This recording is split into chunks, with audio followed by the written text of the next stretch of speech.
Welcome to Freeform Radio on the Freeform Network. You can follow us on Facebook at Freeform Network, under Twitter, FFR Podcast, and remember to send your questions and suggestions to ffnquestions@gmail.com. We're back. This is Freeform Radio. I am Andy. I'm Daniel. And we're back, doing back at the grind, I guess. And, this week, what'd you do, Danny? I see you had a lot of wrestling on your mind. Yeah, no, I just wanted to bring up, I did it a couple of weeks ago now, but I never really mentioned it in the podcast, but I took a drive out to Moline, Illinois to go see a wrestling house show for the WWE. And took the family. It was Junior's first time to WWE.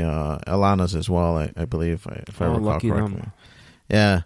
It was a house show. It wasn't SmackDown. It wasn't Raw. And it wasn't a big pay-per-view. It was one of those non-televised shows. A house show. Yeah. Real quick, how far is the drive from your house to East Moline to let the people out there know? Yeah, I had never been there before. So it was a good 2+ hours. It was almost 3 hours to get there. If you're taking it easy, 2.5 if you're really pumping the mega mix and you're driving really quick.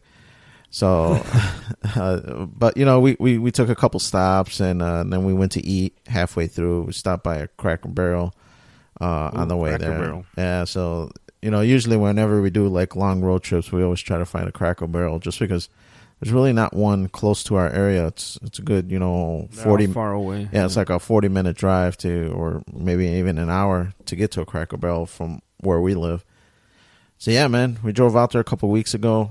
Junior's been wanting to see John Cena pretty bad, and with all the rumors of him possibly retiring or limiting his wrestling schedule, he's settling down. Yeah. Oh well, yeah, I'll get into that in a minute, but yeah, we're like, let's go do it before he retires or goes down to that Brock Lesnar schedule where he only does WrestleMania and maybe SummerSlam and stuff like that, but otherwise he doesn't really show up too much. Oh, I thought the schedule where you just suplex everybody. And then Suplex out. City, yeah. For sure, man. That's definitely a Brock Lesnar That's schedule. The schedule you want. Yeah. So yeah, we went out to East Moline, man. It was a good time, man. Because of the drive and what time the show was scheduled to finish. I mean, usually wrestling shows are 3-4 hours, right? And this one started at 7, so it ended around 11 o'clock. So I wasn't up for driving 3 hours back home, especially because there's a really long stretch where there's nothing, man. It's just like cornfields and not even an exit. So there's not even gas stations or there's no anything. Cracker Barrels. No, there's no McDonald's, no nothing. So there's a big stretch where there's nothing, and I'm like, I don't want to be driving this back at 1 o'clock in the morning. Car breakdown or something happens. You hear that guy go, you got pretty mouth. Yeah. Some coyote, runs across my car and I end up hitting him. And I just didn't want to deal with it. So we ended up finding a hotel, Western something. I forget the name of it now. Best Western? Now that I'm saying it out loud, I don't think that was the name of it. I don't know. It was it wasn't a Marriott, but it was a really nice hotel. Had a pool and we had a balcony, and it was really nice. It was a nice hotel. Ended up finding it on one of those hot fires. I forgot the one that you suggested. Priceline. There you go.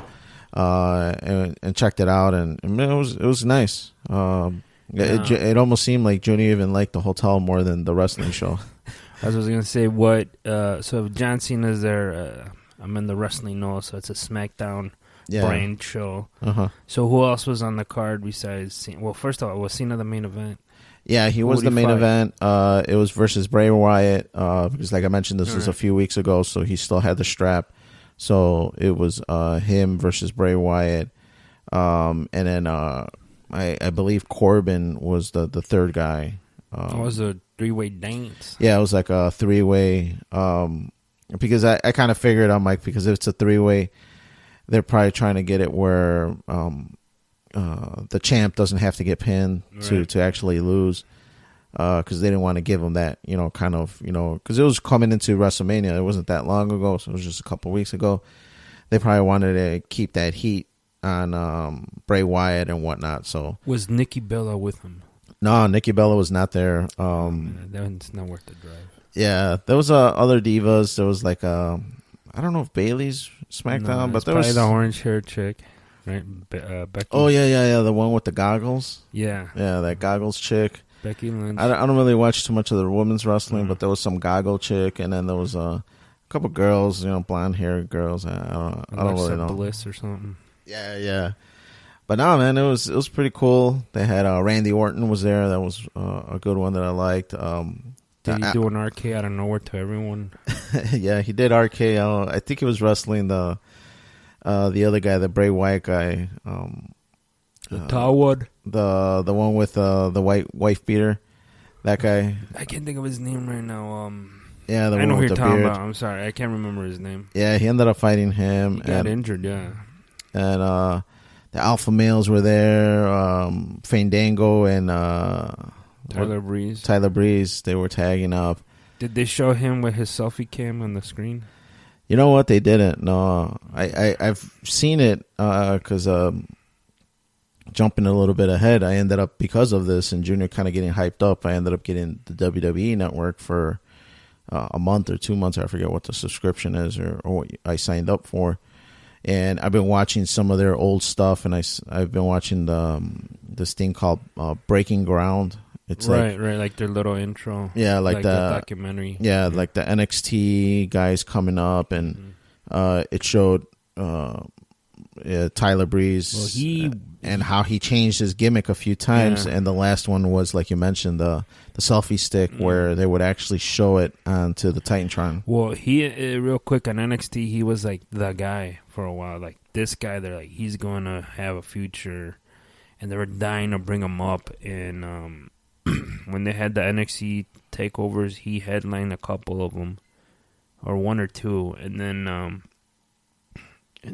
they brought him up, and he hasn't really resonated with the people, and I think they stuck him in there with Fandango, and because that's another guy, Triple H was high on that Fandango, and it never worked out for those guys. They're tag teaming. They're like mid-carders at best. Yeah. Well, I don't know. I think with tag teams, if you can get some good heat, if you're, the bad guys or whatnot, I think you can make it, man. If you could get some good heat, get that crowd to really hate you and boo you pretty bad, especially with his gimmick where he thinks he's like kind of like a Shawn Michaels kind of character. He's a pretty boy. Yeah. You can get people to hate you pretty quick when you just keep flaunting it in their face that you guys are ugly and, I'm He reminds me kind of like Rick Martel when he was the model. Oh, yeah. Spraying arrogance on people's face. He needs something like that, man. Like his perfume, and he's just like spraying it on people's and women's face.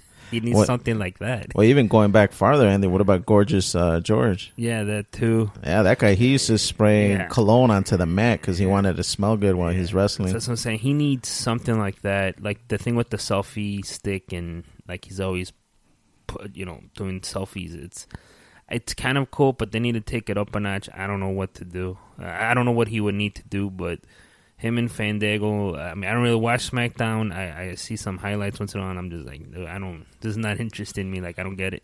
I think, like you said, he needs to bring up the intensity a little bit, get a good rival going with somebody, and just start being a really bad guy, man. Like, just start, being a real asshole, and get the people to really give you some heat, and then I think the gimmick will work if he gets that heat. He's not that bad of a wrestler. And I know they had really high hopes from, I think Triple H did, and it hasn't worked out.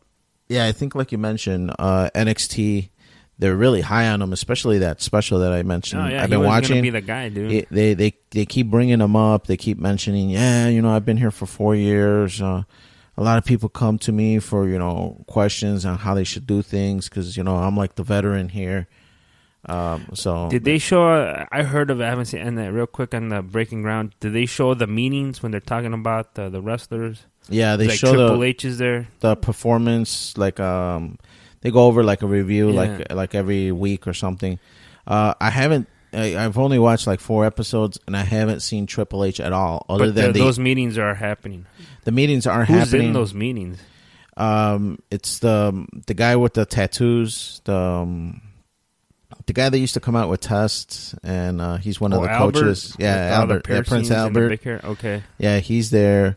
You got Norman Smiley. Really? You got this other Irish guy that I don't know. Was he dancing in the meetings and all that shit? Screaming? No, not screaming. No. But he's in there.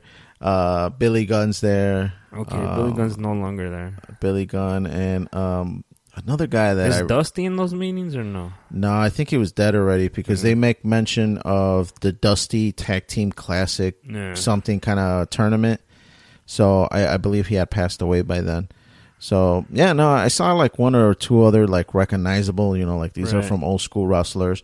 But most of the people are younger, newer trainers and whatnot. So yeah, man, it was a pretty good show actually. I got hooked. Me and my wife been watching the Total Bellas as well. So that's my show.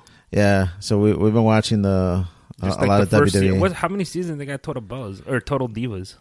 We haven't watched any of the Total Divas. The one that we watched is the spin-off, the one afterwards, the Total Bellas, where it's... they have Total Bellas on there? Yeah, where it's just where they're John having Cena. Their Cena and his rules and all that shit? Where he's like, all right, these are the house rules. Did you see the one where the dog bit him? Yeah, the dog bit him on his leg. Like, get out of here, man. This is inappropriate. We can't have this. Yeah, I think they kind of over the top it, but I did hear he is kind of OCD like that at times. Man, I gotta renew. I didn't know that was on there because that's one of the ones I wanted to see. I mean, it's only one season. And I think that's how they give them 6 episodes or something, or 8 episodes. With Johnny Ace, People Power. Yeah, Johnny Ace is on there. Yeah, that's pretty cool. So, I want to marry your mother, People Power. But I love you guys. You're like my real family now. I'm like, what happened to his old family?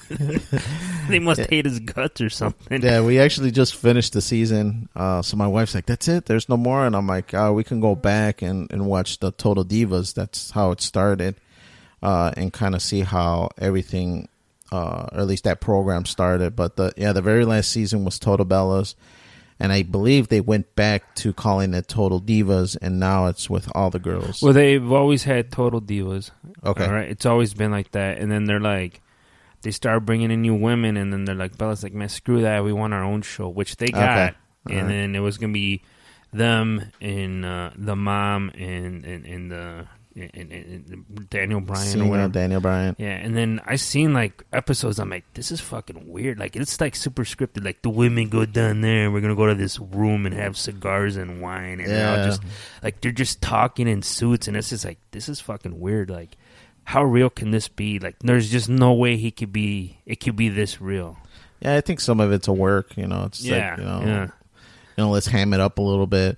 But I've read in places that some of it is based on realities. John Cena is like that for the most part, but maybe not to that extreme, not turned up to 10. But yeah, it was a pretty good show, and Alana's been really digging it. That's weird. Yeah. So, going back to the Moline thing, it was cool, man. I had a good time. We ended up getting half-decent tickets. I mean, for house shows, you don't really have to spend too much. I think the tickets were like $25, and we were right about there. We were in the first or second row right before the folding chairs start at the ground level. Well, let me ask you this real quick. Who was the opening match? This is like inside. I need to know because I want to see. It's like it's a hierarchy and all this shit work people for wrestling. Who I don't. Who's the opening tag of the match? I don't recall. I know Alpha Males was pretty low on the card, and there was another match or two before that, but I can't quite recall who. Did the guy with no chin was either, like his hot woman?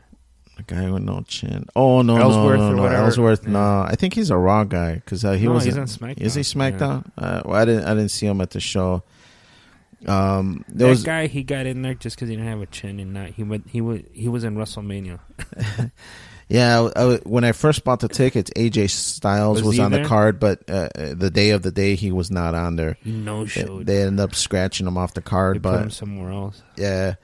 But originally he was on there, so I was kind of excited to see him because I'm a fan of AJ Styles as well. Randy Orton I'm a fan of, so I was glad to see